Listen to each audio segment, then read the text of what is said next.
And then sooner or later, like you will look in the mirror one day and be like, holy shit, I look well different. You know, you'll just start to gradually feel really good. That's what happened with me recently. I've been on this cut. So we've both been cutting on this cut. And like all of a sudden, it's like, okay, I'm losing fat by the week. And then one day I'm like, oh, damn, like I've really started to look different now. And that's sort of what happened with you at first. And now I feel like we've hit a little bit of a dead zone where obviously life has been a bit hectic for you. Yeah. And it's just about making the next step. I think we've probably taken you from about 25% down to about 17% body fat. So you've lost weight. The thing that's on my mind is I feel like your sleep is bad because your cortisol may be high. And as a result, that's also linked to your lack of appetite. So I'm wondering whether we should try and do like a refeed week where you just eat more deliberately during the week, planned, of course, not like, oh, go out and eat whatever you want at restaurants. Like that's obviously going to make things worse. Yeah. But if we like deliberately reintroduce some carbs for the week, and maybe that should hopefully help bring your stress levels down and get you back on track, because that might be what your body needs at this point. Yeah. Yeah. That's true. It just kind of maybe needs to reset. I think. Yeah. I mean, when was the last time you did you take any physique photos since our last call? Oh, yeah. I was going to do it Sunday and then just got busy and it got past me. It's been hasn't been too long. Like, I feel like I posted something. Let's see. You did put something on the school A month ago on school. That's what I'm saying. Like that was a month ago. A lot should have changed in a month. Oh, okay. January 28th, so just about a month ago. So, if anything, on that diet, the new one, so recently, what you've been not eating everything on it, you've actually been under eating. Sometimes. Yeah, but when you say sometimes, what about the other days then? On the other days, are you eating what's on the plan, or are you eating more? No, on the plan. Like, yeah. Because let's say if some days you were eating less, but other days you were just eating more, that could easily put you at maintenance, because maintenance cutting, or whether you like lose fat, gain fat, that's all done on like a weekly average rather than like a daily basis. So like, it's not like, oh, I lost fat today. It's more like, what was your overall like calorie deficit over the week, or what was your overall energy surplus over the week, right? Yeah. So that's the importance of consistency. I think it's hard to tell. Like, obviously, John, I need you to fill out that report every day so we know where we're at. Because when you're not filling it out, I can't look back and say, oh, this is where things have gone wrong. Like I'm kind of walking blind here. Like, I want to be able to look back and say, oh, this is what's happened. But I don't know, like, because on some days you may have gone out to eat, you may have done something, and that could easily just put you over. That could easily give you more glycogen. It could easily give you more, like, water weight. Do you know what I mean? Which can affect the result. This is the importance of tracking, because then we know exactly what the cause is. It's like with my client Daniel. Like, we tracked everything, and we were like, okay, he was walking a bit too fast on the treadmill, so his hunger got really bad. And then so we made some changes, right? And then we also found out the sweet potatoes he was using were a different weight to the ones we were meant to. But because he was filling out the plan, we managed to pick it up, and we were like, oh, boom. So we changed the weight, and now he's lost literally in a month like loads of fat. So with you, it's hard because I haven't got that on paper. I don't know what you've done every day. I'm just going off your word, which, like, you know, I'm not saying, I don't think you're lying, but you can't recall what you've done exactly every day for the past few weeks. Yeah. And that affects this. Do you know what I mean? So, like, that's true. Yeah. Okay. Yeah. Today, what I'll do is, I've been pretty preoccupied, but today I'll start putting information on that because it's the one you emailed me. So I'll just click on that and put it in. There you go. Like, just find the time to do it. you know, even if because it takes 2 minutes to write down what you've done. I mean, let me share my screen. Yeah. So obviously this is your diet plan here. Yeah. Right, you've got your diet plan and you have got a tracker. By the way, how long has it been? Is it really? How many months has it been? I guess. What, since you filled out the tracker? No, since I started working with you. Nearly 6 months. So on I think it's the 18th of March, we would have completed your 6-month subscription. Oh wow. So it's been a while. I mean, I think you've seen good progress, mate. Like I'm not here saying, oh, like everything's gone wrong. I think for your situation, yeah, I think you've seen good progress. I think we've changed your habits quite a lot. I think there's just some things that like could be better. Like if we filled out that every day, we could have taken you to really low body fat.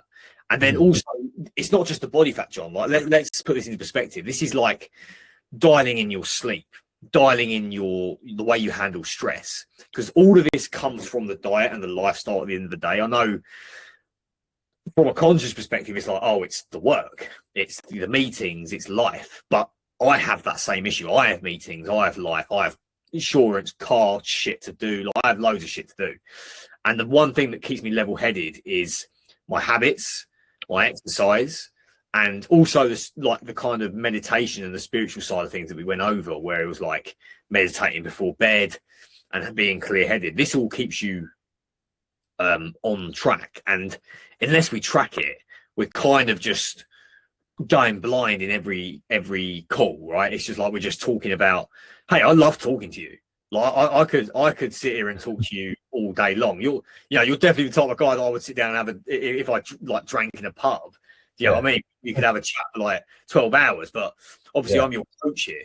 So like we need to be a bit more, I don't want to say professional, because it's not like we're being unprofessional, but a bit more dialed in with what we're doing. Because I want, in the day, mate, I want you to get what you paid for, which, you know, I think you have. Yeah. Right. I think so, and you think so too. But it's just like your potential is up here. You know, like you've got a great mind and you understand everything that you can do with your body and everything.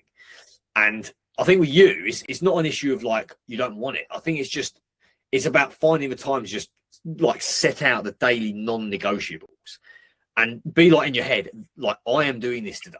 Like not like, oh, I'm going to try and get it done. Like even if it means you've got to wake up and write down shit on a bit of paper, like journaling. You know, I do that. I would actually recommend that. If you wake up every morning, literally, like the first thing you do, get a pen and paper and just be like, write down today at, you know, whatever time, I'm going to fill out the progress tracker. I'm going to follow the plan today. I'm going to do my 10K steps. And it's like, that becomes a non-negotiable every day. In the same way for me, waking up and doing my stretches and going for my walk and meditating in the morning is a complete non-negotiable. And I've learned I went from someone who woke up at 8 a.m. sometimes, right? Whereas now I'm waking up at 6 a.m. every single day, getting my exact 5 cycles of sleep. I'm meditating before bed. I'm sleeping really well. I'm eating really well. I've been cutting, so I'm almost at a full 6-pack now. Like I'm at this point where it's just the momentum's picking up. And that's what happened at the start with you. The momentum was really good. And then, okay, some life events happened. You got the car accident, some other shit happened. And it's like, okay, it's kind of knocked you off momentum. And I think since then, it's been hard bringing the momentum back. That's what I think has happened. And all we got, I think the only, like, because there was a time when I remember every day you were texting me your meals. Yeah. Do you remember? Every day you used to send me a picture of your meals. Like, what happened? Yeah, that was great. Because I remember when that was happening, that's when every week and every month you were seeing really good progress. Yeah. You were like, oh, I've lost weight this week. And I think what's happened is you've become a little bit comfortable in the process of like, oh, we'll just do the meetings. I'll just, you know, follow the diet as much as I can.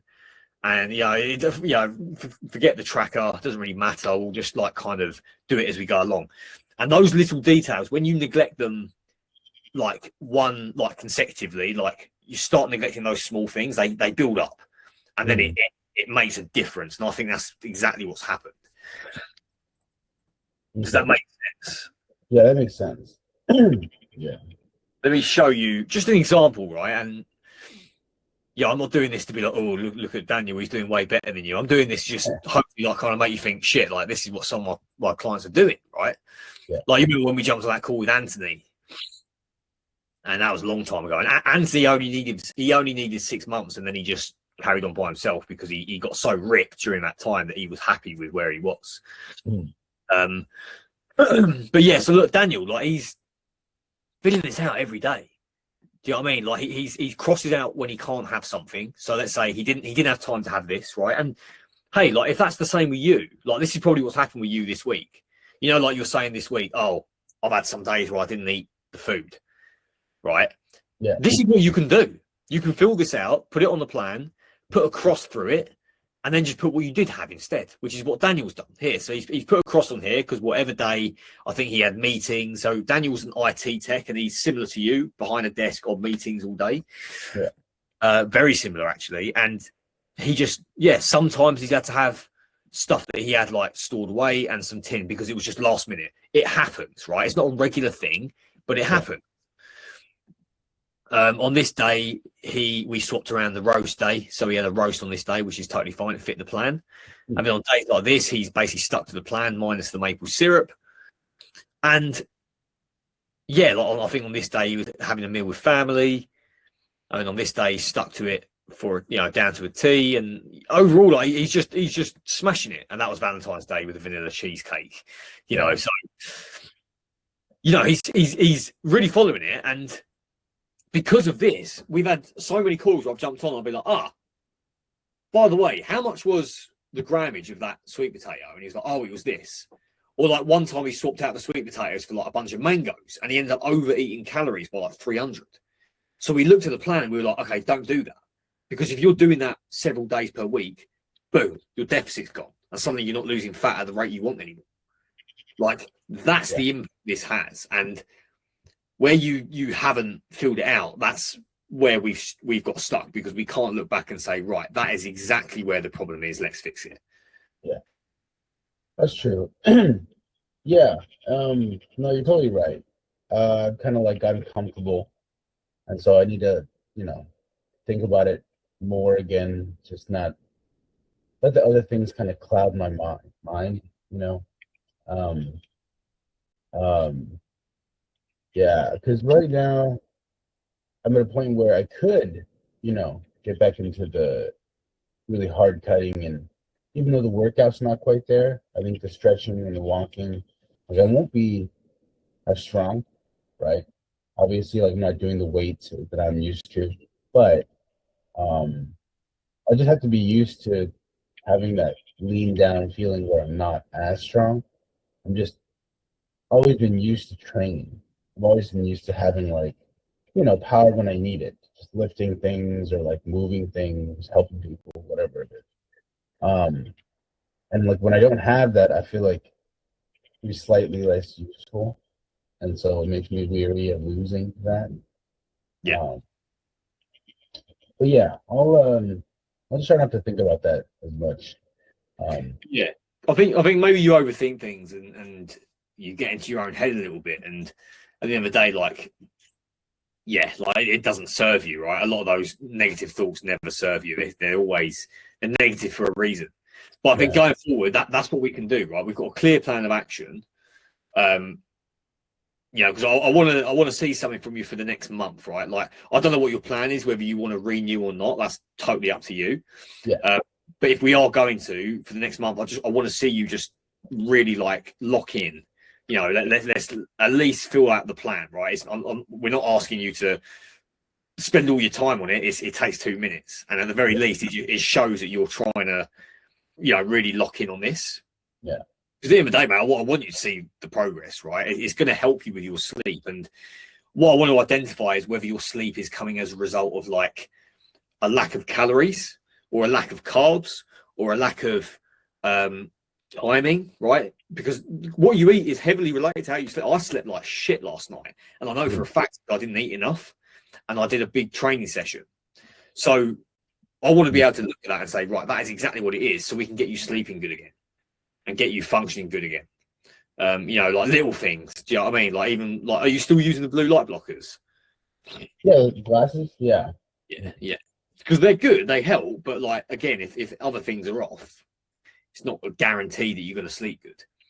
So like, yeah, that's sort of where we're at. I think. Yeah. So what we'll do, we'll get booked in. Do any of the Friday times work for you? Well, let me see right now because